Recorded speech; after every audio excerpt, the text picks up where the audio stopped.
So there's this random game on Roblox, this random tower defense game called Tower Blitz that recently got really popular after the developer decided to revamp the game after months of inactivity. Boy, was it a great update. The game got really popular really fast, and that really made the game a lot better.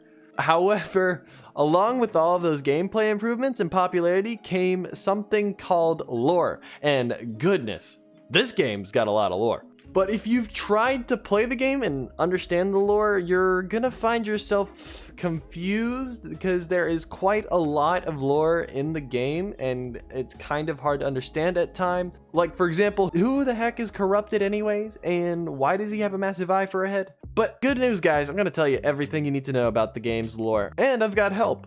Oster has gone on ahead and verified everything in this script to make sure that this video is 100% accurate. So a big thank you there to Oster for all the information he has shared.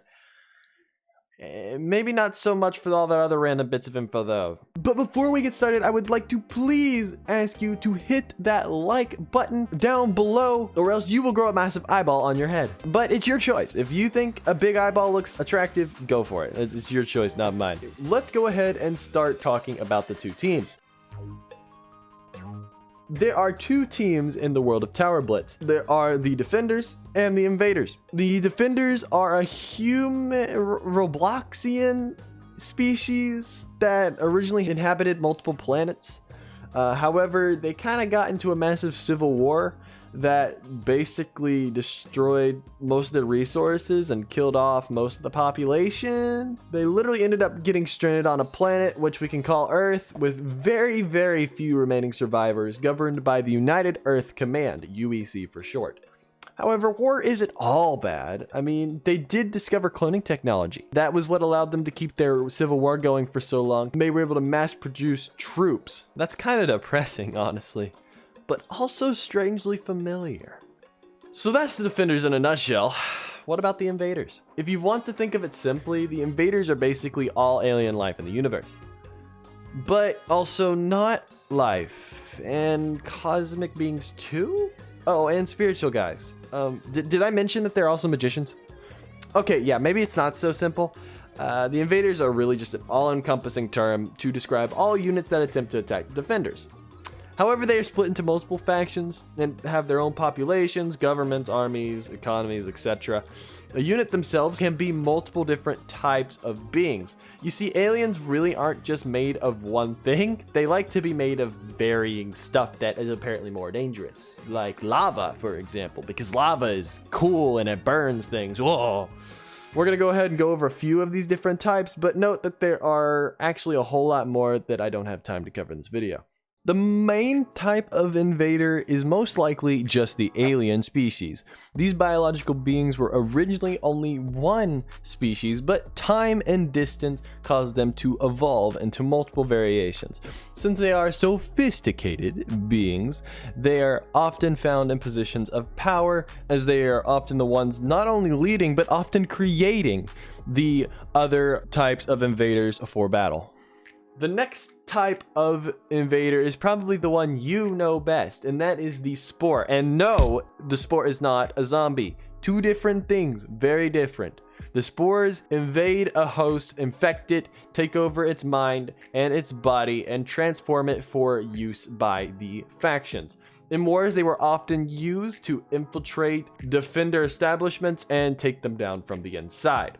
Sadly, spores really don't have a lot of brain power, so they're rarely ever put into any sort of leadership position. I guess all species really aren't created equal. The next type is especially weird since it's almost always created by magic. These guys, who I like to call entities, are pseudo-alive beings. They lack biological life. And are given a life force by mages or other magical beings. They can also be quite common though. Since they are often made of stronger material, they are far stronger on the battlefield. Their only real caveat is the fact that they also aren't very smart, so they are also not usually put into any sort of leadership positions. The final type I'll mention is the droids. These guys are made of metal and programming, but since they have good computing power, they are sometimes put into leadership roles. Since these guys can fill so many different roles, they are found regularly in many parts of some armies. Some biological beings will even pair with robotics to become part bionic. Let's just hope these guys don't take over the world or anything. Oh. There really are a whole lot more types of invaders, but if you encounter one that doesn't fit these 4 core groups, just count them as an other category because a majority of them are going to be fitting into these original 4. So now let's talk about the invaders factions. The defenders don't have factions, they're too small for that, but the invaders are a galaxy spanning species. They can have as many factions as they want to, and they have a lot of them, but we only currently know of 3. The X faction, the ISC faction, and finally, the Tower Blitz faction. Now some of you may be surprised. If you have played the game, you know that the Volt Union exists. And no, the Volt Union is actually only a subgroup of the X faction. They're used as an army and are not powerful enough to maintain their own independence. But who really cares about the Volt Union anyways, whenever we've got the great and glorious Tower Blitz faction?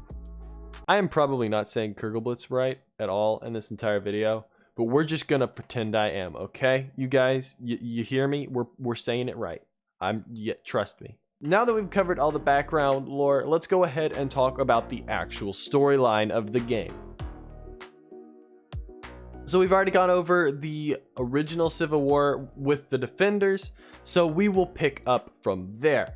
After that major conflict and the Defenders became stranded on Earth, the Invaders suddenly noticed that they're not the only ones in the universe. Apparently, oh gosh, what was that? Apparently, the Defenders caught a lot of attention whenever they decided to blow themselves up with super weapons. It seems to be a slight side effect.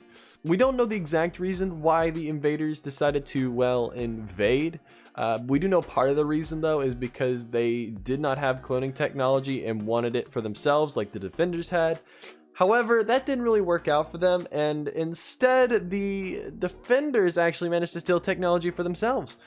They managed to steal the Invaders' plasma technology and repurpose it into ranged weaponry such as plasma guns. The Invaders had been using it for melee weaponry such as swords and shields, and the Defenders were like, you know what, we're gonna make this better, and so they did. So the Volt Union sent out their spores, began their invasion. However, the Defenders were able to keep themselves alive using their clones and were able to survive, eventually defeating the Volt Union. However, this was just the beginning, because now the ISC faction decided to invade.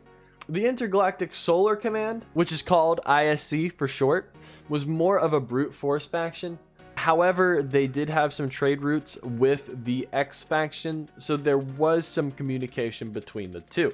Seems Igneous saw a chance to invade when the Volt Union failed, so he sent his right-hand man, the Saber Champion, to attack. However, that kind of didn't work out, because of plot armor, of course. Man, the Defenders cannot catch a break.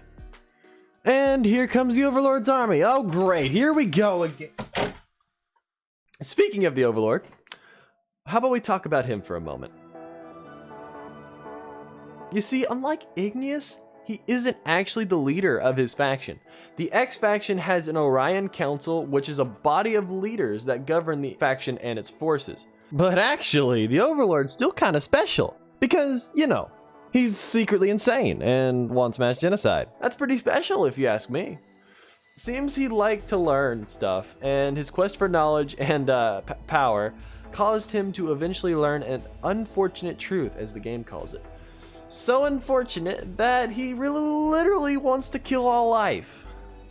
Not sure how this truth makes you genocidal, but I mean, this is Tower Blitz. The lore is literally made to be depressing, so I'm not really surprised. In the Third War, the Overlord used more than his own army to attack the Defenders. In fact, he managed to work with the Corrupted and his troops to also invade the Defenders. These troops, who are all ificated beings, have been corrupted by it, a failsafe against those that learn the truth. So unlike the Overlord, all of these units have been corrupted and grew eyes in the space of their brain. We really don't know why the Overlord wasn't ificated, but it sure does make him pretty special. Since ificated beings can still spread the knowledge of the truth to others, they are quarantined by the rest of the invaders. They aren't even part of the X faction. Maybe the Overlord and the Corrupted had some sort of secret friendship that allowed the Overlord to ask for help, and the Corrupted, you know, being a good friend and all, was like, yeah, sure, have my troops, and I'll come along too.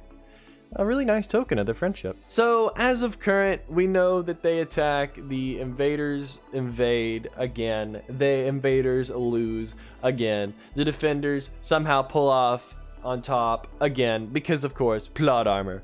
So that is really about all we know in terms of the storyline at the moment. There's a lot of other minor lore information I have not covered, like, for example, the Tower Blitz faction, or the divine beings, or the minor hints at other wars that have occurred. However, I do not have time to cover those in this video, as they are minor and don't have a lot of detail to them yet, and really aren't crucial to the main storyline of the game. Oh, and there's also this new Christmas event that's about to go on, but you know what? That's like ahead of this video's like time frame by like a good week or two, so we're just gonna pretend that it doesn't exist right now, okay? Thank you. I don't want more stress. So we will not be covering them in this video. However, you can go check out that information yourself by joining the game or joining the game's Discord and looking through Oster's post, because he posts a lot of lore there, which is where a lot of this script's information has actually come from. So I encourage you to go check all that out yourself. There's really quite a lot of interesting stuff out there if you just take a look. But that is all we have time for, guys. Thank everyone so much for watching. Have a good day. Here's a video of Bobo, our beloved, and I will see you all in the next video. Goodbye, everybody.